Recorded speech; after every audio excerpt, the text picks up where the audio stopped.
আসসালামু আলাইকুম। দর্শক, কালকের একটা ঘটনা দেখে আমি খুবই আপসেট। আজকে আমার মনে হচ্ছিল যে আমি আপনাদের সামনে উপস্থিত না হই। গত কয়েকদিন থেকে যে ঘটনা প্রবাহ, সেটা আমি কোনোভাবেই আমি স্বস্তি পাচ্ছি না। একেবারেই স্বস্তি পাচ্ছি না। আমি কি করব? আমার ৫ই আগস্টের যেই চেতনা, যেই দৃষ্টিভঙ্গি, যেই উৎসাহ, উদ্দীপনা, আমি তার সঙ্গে কিন্তু ৫ই ফেব্রুয়ারি মেলাতে পারছি না। আপনাদের কাছে আমি খোলাখুলিভাবে স্বীকার করলাম। কেন মেলাতে পারছি না? মিলাতে পারছি না এই কারণে যে ৫ই আগস্ট একটা গণঅভ্যুত্থান, একটা বিপ্লব। তার প্রেক্ষিতে তারপরে মানুষ উৎসাহ উদ্দীপনা করে নতুন একটা দেশ গড়বে, নতুন একটা রাজনীতি, নতুন একটা সমাজ।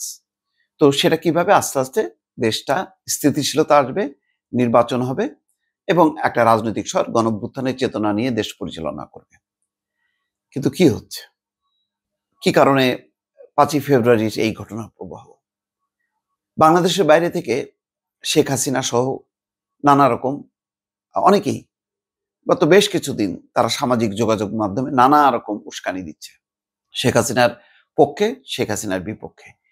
সেই উস্কানির জেরে বাংলাদেশে অশান্ত হবে, বাংলাদেশ তার কাঙ্ক্ষিত লক্ষ্য থেকে বিচ্যুত হবে, বাংলাদেশে একটা সেট আপ গভর্নমেন্ট থাকতে এমন একটা পরিস্থিতির উদ্ভব হবে যেখানে বিশ্ব এখন আঙুল তুলে দেখাবে যে ওই দেখো বাংলাদেশ বিশৃঙ্খলা, ওই দেখো বাংলাদেশে গোলমাল।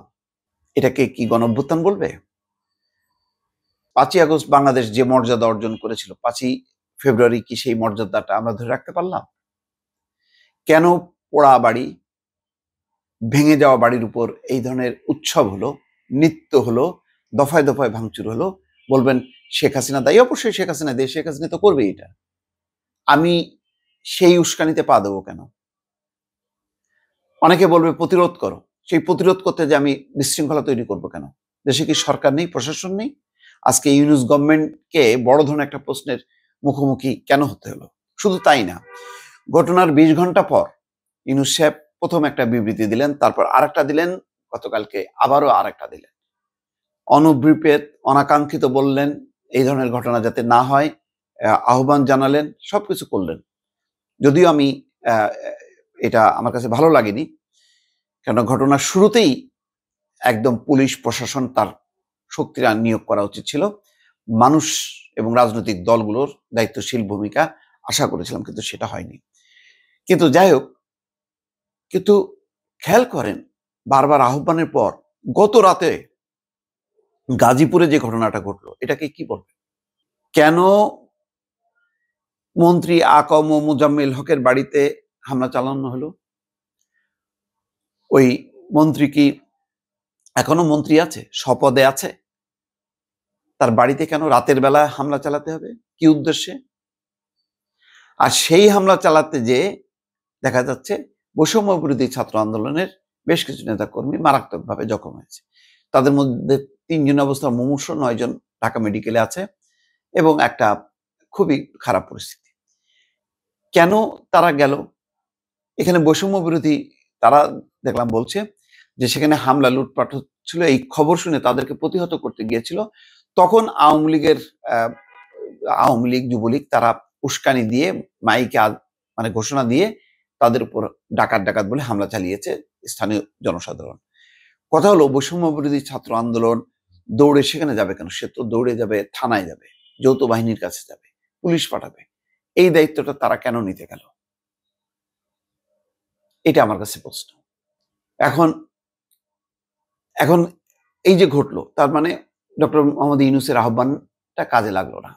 ডক্টর ইউনূসের আহ্বান সত্ত্বেও এই লুটপাট চলছে। খুলনায় দেখলাম বৈষম্য বিরোধী ছাত্র আন্দোলন, তারা বলছে শেখ বাড়ির এই ঘটনার পর বাকি কোথাও যদি কিছু হয় তার দায়িত্ব তারা নেবে না।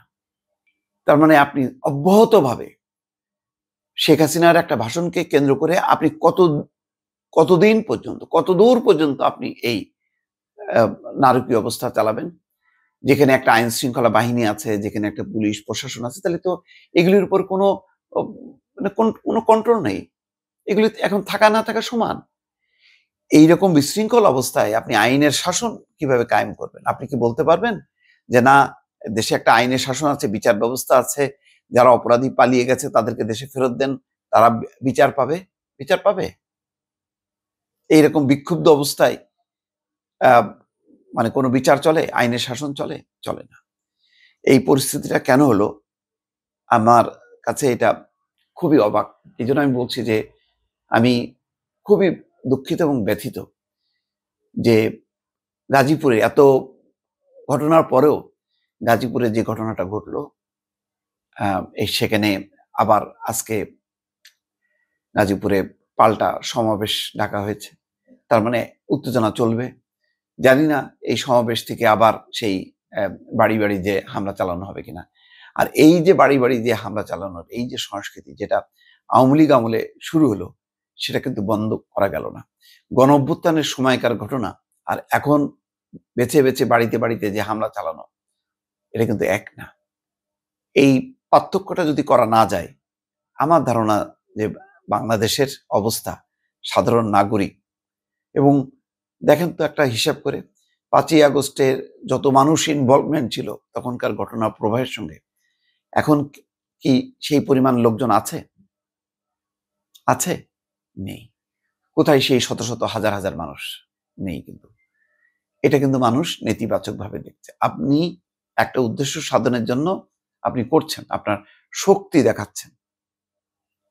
সেই শক্তি দেখাতে যেয়ে আমাদের আইন, কানুন, প্রশাসন সব ভেঙে যাচ্ছে। বড় ধরনের বিপদের দিকে এগোচ্ছে বাংলাদেশ। শুধু এইটুকু বলতে পারি। ভালো থাকবেন। আল্লাহ হাফেজ।